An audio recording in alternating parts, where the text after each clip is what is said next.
What's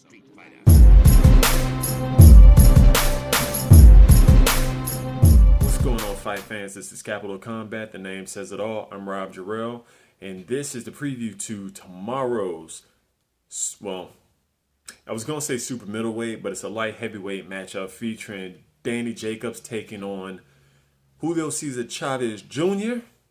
in 173-pound catchweight. I think it's going down on the zone, and it's not for a title.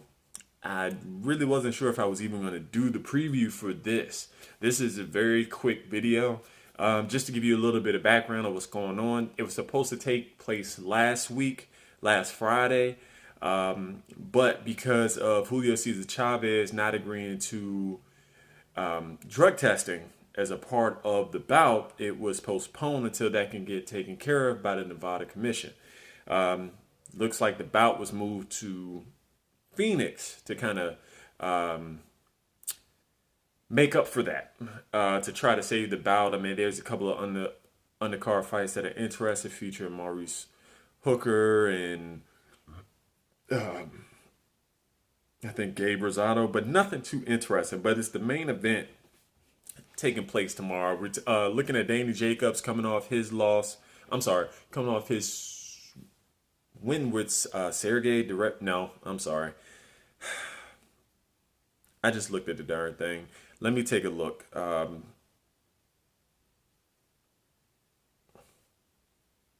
apologize. This one is more so off the cuff. His last bout versus Canelo Alvarez, in which he lost a unanimous decision in May. I'm not going to say that's not a big deal, but it's understandable. Daniel Jacobs is no less than number 5 in the middleweight division. In 168, it's a division that's desperately looking for a star. I know we have David Benavidez, Caleb Plant.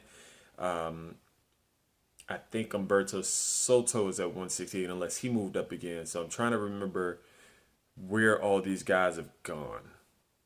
But it's kind of like a stopgap. It doesn't really have stars to really speak of. It's not as deep as a division as it used to be, say as middleweight and 175. But he's moved up, taking on Julio Chavez, who has rededicated himself to the sport.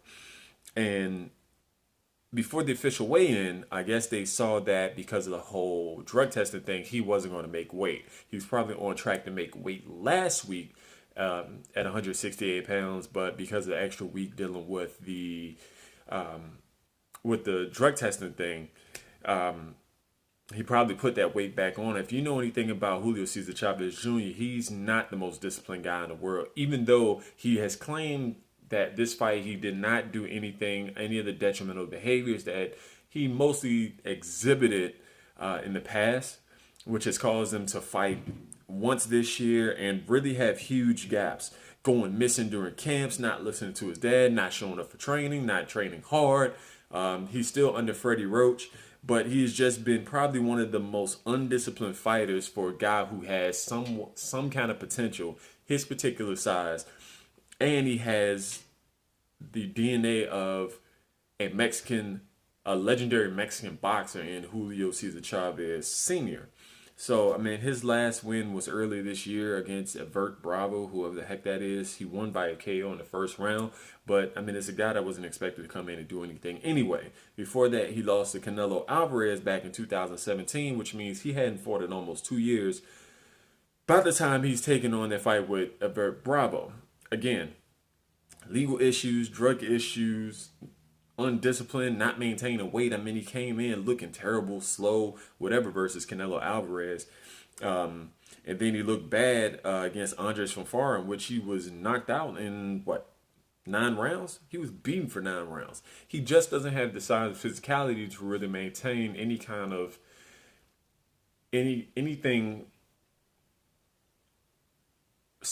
resembling competitiveness at 175, but he's too big to make 160, so he has to stay at 168. But he can't do that if he's going to constantly be undisciplined. And this is another one of those things. So they did a negotiation for a catch weight of 173. They had the weigh-in today. He weighed in at 173 172 and some change pounds, while Danny Jacobs came in right below the 168-pound weight limit, which was about 167 and a half pounds. They're roughly the same height. I want to say Danny Jacobs is about 6 feet. Julio Cesar Chavez Jr. is about 6'1". While there is a weight difference, I don't think there's that much of a huge weight difference, considering the fact Danny Jacobs normally rehydrates to at least 15 pounds over the 168-pound limit, which means he'll probably rehydrate to maybe 175 pounds. But it's also a possibility that Junior could hydrate up to the cruiserweight limit, or up to a cruiserweight weight of about 190 pounds, which would still give him about a 10 to 15 pound weight advantage. But that makes him slow.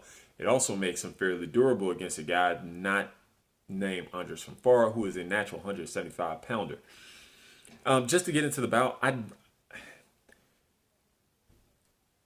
he seems in shape. He seems as if he took this camp particularly serious. I mean, I saw some of the training videos. He's not a dude that's particularly fast, particularly skilled, but he has certain skills he likes to get in on the inside. If he has to take 3 or 4 punches to land one, he's got to do that Margarito thing, then he will do it. But he saw in the fight with Fanfara that he can't do that. We also saw it in the fight with Canelo Alvarez that if you're not fast enough or skilled enough, then he's not going to get up to you. He doesn't have the same size advantage that he had at 160 pounds, taking on smaller guys, much smaller guys. Not named Andy Lee, who was still much smaller than him. Danny Jacobs, this should be an easy fight for him. Unless Julio Cesar Chavez is in elite shape that can put the necessary pressure, maybe work behind the jab and keep coming forward, try to take as little punishment, and that's not an oxymoron because he normally takes a lot of punishment to get on the inside of and overwhelm his opponents. But Danny Jacobs isn't a guy that's just going to overwhelm him. Granted, he's not the most explosive fighter, but Danny Jacobs is very skilled. He can make Julio Cesar Chavez miss. He can land his own leather. He can knock him down. But we do know that he can be knocked down, especially in exchanges against sharper fighters. Not a very sharp fighter in Julio Cesar Chavez, but if he is coming forward and he does put his punches together, he will land something on Jacobs. Jacobs isn't the most defensively responsible guy, and it's always like he has to be woken up from a knockdown. Also in this fight, this will be the first fight of Danny Jacobs that he will be without his longtime trainer Andre Rozier. Not sure who his new trainer is, but he'll be without Andre Rozier, and I think and that was due to money. I didn't really go into the issues. I think it was due to money, but it's going to be interesting to see how he looks in this fight.